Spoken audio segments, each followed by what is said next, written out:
आप देख रहे हैं N24 न्यूज चैनल। मंझनपुर कोतवाली क्षेत्र के टेंशा आलमाबाद गांव की है, जहां टेंशा आलमाबाद गांव के रहने वाले नरेश ने 3 फरवरी को खाली बेटी चल निशा रहा के है, गायब होने की सूचना मंझनपुर पुलिस खाली है को पूछो। दिया। मंगलवार को ग्रामीणों ने गांव के बाहर एक युवती का शव देखा तो हड़कंप मच गया।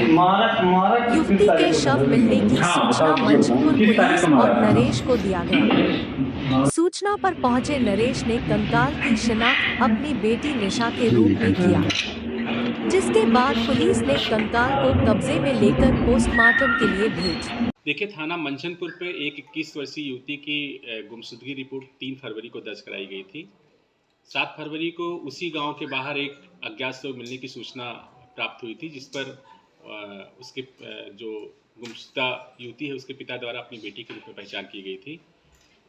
गुमशुदगी रिपोर्ट को धारा 302 201 आईपीसी में तरमीम किया गया था और विवेचना के दौरान और जो पहले गुमशुदगी हुई थी उसकी जो जांच रिपोर्ट आई, उसके आधार पर ये शक पाया गया कि ये घटना इसके पिता के द्वारा की गई है। पिता को हिरासत में लेकर के जब पूछताछ की गई तो उसने स्वीकार किया कि चूँकि उसकी बेटी कई युवकों से मोबाइल फ़ोन पे बात करती थी और उसे इस बात का शक था कि ये प्रेग्नेंट है।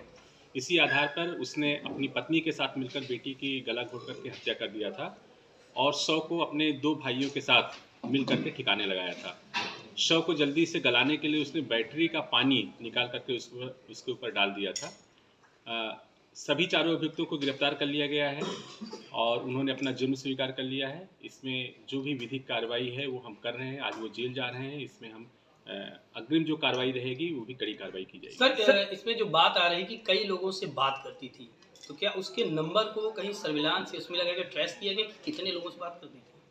देखिए, ये तो अभी अंडर इन्वेस्टिगेशन है सारी चीज़ें, लेकिन जो घटना का मोटिव है वो उसके पिता ने यही स्वीकार किया है और यही बताया है और यही सच्चाई भी है। तो पर्टिकुलरली किसी एक लड़के का नाम नहीं बताया कि ये बच्चा इसका या उसका हो सकता है, क्योंकि लड़की प्रेग्नेंट भी थी ऐसा बताया जा रहा है। हाँ, उसका कहना है, उसने अपने पूछताछ में यही बताया भी है कि उसने अपनी बेटी से इस बारे में पूछा, लेकिन उसने चूंकि जवाब नहीं दिया और वो मना करती रही, इसीलिए उसने गुस्से में इस कार्य को किया।